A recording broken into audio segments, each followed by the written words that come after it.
শুনেছে বকরি চোরা ধরছে। আচ্ছা 10-12 জন মেয়ে আমরা ঘিরে কিছু আবার বন্ধ। আমি আসে কোনো কে পারে তোমরা এটা কিছু কাচ্ছা কার বাইতে কোথা আমরা আছি জামগাঁও। ওই জামগাঁও 2 কিলো দূরান্তর, এটা তো জামগাঁও নয়। আর কালকে তোমার কথা আমার দেখা হবে চাচা পানাই কোন দিকে ওই সামনে গায়ের নাম ধরেন পানাই, তো ওই দিক গেলে আজ আবার কুটিয়াচ্ছা তো কোথা আমরা জামগাঁও। কার বাড়ি? খালার বাড়ি না বোনের বাড়ি? আচ্ছা তো থাকা লাগবে। আমরা জামগাঁও আসিনি, আমরা আছি নন্দীগ্রাম। নন্দীগ্রাম আছে একটা বকরি ধরছে গা, কটা বকরি ধরি না আমরা নামিছি। তা আমি যাক বা বকরি আলা কোনদিন বকরি কুটি গেলার পরে তোমরা ভালো কাম তো করছে। হ্যাঁ তোমরা কও যে আমরা বকরি চুরি করবে আসছি, আর এই কাম করবো আর কোনদিন করো না, ভালো হয়ে যাও, হাটে খাও। এই ধরনের কথা বলছে। আর বলছে আমাকে এলাকার মেম্বার বা থানা প্রশাসন যোগাযোগ করে দিয়ে দাও বোঝা কাছা। আর কিছু বলার ইচ্ছা? তাহলে এখন কি হচ্ছে আপনাকে? এটি আমরা চাচ্ছি যে আমাদের এখানে জনপ্রতিনিধি আছে, সাহেব আছে, মেম্বার চূড়ান্ত একটা সলিউশন করে দিই। আচ্ছা তাতে এটা কতক্ষণ মানুষ গায়ে থাকবে? হাট বাজার যা পাচ্ছি না আমরা এর টেনশনে। আমি আনিরহাট থেকে আনিরহাটে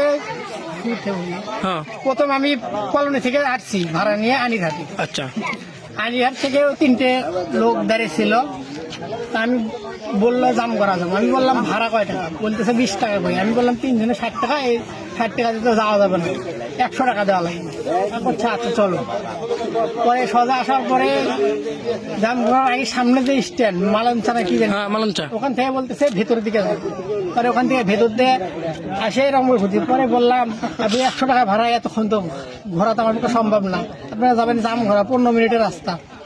পরে বলতেছে ভাড়া কি দেবো না বলে পরে এদিকে চলে আসছি। পরে এই পাশে এটা জানি কি বলে পানাই নাকি, হ্যাঁ পানাই, পানাইয়ের রাস্তা পানায় আসছেন কোন দিক থেকে? ওই দিক থেকে আসছেন না ওই দিক থেকে? মানে ওই দিক থেকে আসছেন পিছন থেকে? আচ্ছা আচ্ছা পানায় এসে আচ্ছা ওই দিক থেকে এখানে ঢুকে এখানে জিজ্ঞাসা করলাম আমি যে জামগ্রাম কোন দিকে?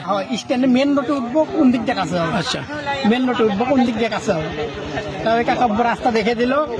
পরে এখন এই মোসরে আসে, এখন তারা বলতেছে ওইদিকে না, আমার এই পাশে সামনে বাড়ি আছে, এটি নামে দাও, এই পাশে বাড়ি, এই পাশে বাড়ি। পরে এদিকে গাড়ি ঘুরে নিয়ে আসলাম। ঘুরে নিয়ে আসার পরে সামনে যে মুসুরের দোকানপাট আছে, দোকানের ওটি যাওয়ার পরে আমার বলতেছে না এই জায়গায় না রাস্তা ভুল আছে। তখন আমি বললাম তাহলে আপনারা নামে যান, আপনাদের ভাড়া ভরতে আমার লাগবে না, আপনারা নামে যান। তাহলে এই ছাগলের ঘটনা কি? পরে মরিকার ওখান থেকে আবার ব্যাগে চলে এলাম। আচ্ছা এই জায়গায় আসার পরে এই পাশে যখন আমার দাঁড়াইতে বললো, গাড়ি নিয়ে দাঁড়ালাম এই পাশে। বুঝছেন, এই জায়গায় দাঁড়ানোর পরে এক খালা ছিল বিয়ের ভিতরে। আচ্ছা আচ্ছা হ্যাঁ থাক, সমস্যা নেই বলেন। বাচ্চা পায়খানা করবে, একটু দাঁড়ান। আচ্ছা দাঁড়ালাম, দাঁড়িয়ে আমি প্রসাব করতেছি রাস্তার এই পাশে নামে, আমি প্রসাব করতেছি। ওই পাশে খালার সামনে গাড়ি ব্রেক দিয়ে আমি এই পাশে প্রসাব করতেছি। আমার প্রসাব করা শেষ হয় নাই, এই মুহূর্তে আমার যাত্রী বলতেছে এই চলেন, গাড়ি টান দেন চলেন। আমি প্রসাব করে উঠে গাড়ি নিয়ে চলে আসছি, এই খালা ডাকতেছে। পরে সামনে এটুকু আসে ভাই বলতে ভাই দাঁড়াও। পরে এই জায়গায় দাঁড়াবো।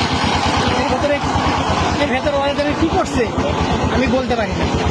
আচ্ছা আপনি কি জানেন যে মালঞ্চা যে রোডে ঢুকছিলেন, ওই রুট থেকে উঠে আপনি প্রথমে জামগ্রাম ঢুকছিলেন, প্রথমে জামগ্রাম বাজার উঠছিলেন, জামগ্রাম বাজার উঠে ছাড়ে আসে তারপরে পানায় ঢুকছেন, ঢুকে তারপরে সিঙ্গেল রাস্তায় ঢুকছেন? হ্যাঁ পরে জামগ্রামে ছাড়ে চলে আসছি, সেটা তো তাহলে আপনি একটা ড্রাইভার মানুষ, শোনেন আমি বলি, আপনি একটা ড্রাইভার মানুষ, আপনি জানেন না যে মালঞ্চা থেকে আমার তো বলতেছে আমি কি ভাড়া দেবো না? আমি বললাম ভাড়া তো দিবেন, ঠিক আছে, আমার তো সারাদিনের ভাবে ঘোরা সম্ভব না, আমার একটা দিনে আমি যদি ভাড়া মারি 7 থেকে 800 টাকা গ্যাস খরচ বাদ আমি নিয়ে যাবো, ভাড়া দিব তো ভাড়া তো দেবো আমার। পরে করছে এখান থেকে আপনার বাসা কোথায়? আপনার বাসা কোথায়? আপনার বাসা কোথায়? আমার বাসায় বেজরা। বেজরা। আপনার নাম? নাম? আমার নাম আব্দুল্লাহ। আব্দুল্লাহ।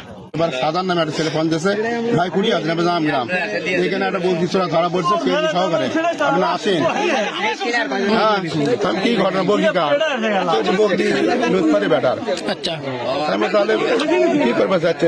বগি তো হাতে নাতে ধরছে, কোথাও হাতে ধরছে, ধরে থাকো, গ্রামের মানুষজন ডাক দাও, কি কয় আমার কাছে দেরি হয়ে পারে, তারপর দেরিতে হলে আসলো। আচ্ছা আসলেন, আসে দেখতেছেন কি এখন? আসলে তো স্বর্ণ বা আমরা বগি আসলে ধরিনি, খাবার দিছি, তো এরা ধরে আনছে তো আমি বললাম, তোমরা আসলে অপরাধ করবে আচ্ছা অপরাধ থাকে বই খাবার দেবে কার একজনের বকরি ওরা কিছু খাবার দিবে সেই তো কথা বই খাবার দেবে কার তোমরা অপরাধ তারপর স্বীকারও করছে হ্যাঁ আমরা এলাকা আমি করি এই তারপরে জামাই করে যে পুলিশ করে জানে পুলিশ জানাজানি হবে ওই মুসিদিকে লিখে দরকার নেই তাহলে পুলিশ জানে পুলিশ আসুক তবে জামিনের ডিউটি অফিসে দায়িত্ব আছে হাসান ভাই ফোন করানো হ্যাঁ ভাই ওই ঘটনা জানি আমি অন্য জায়গায় যাচ্ছি আমার প্রশাসন অন্য এক দল যাচ্ছে অপেক্ষায় বসে পুলিশ আসুক ওকে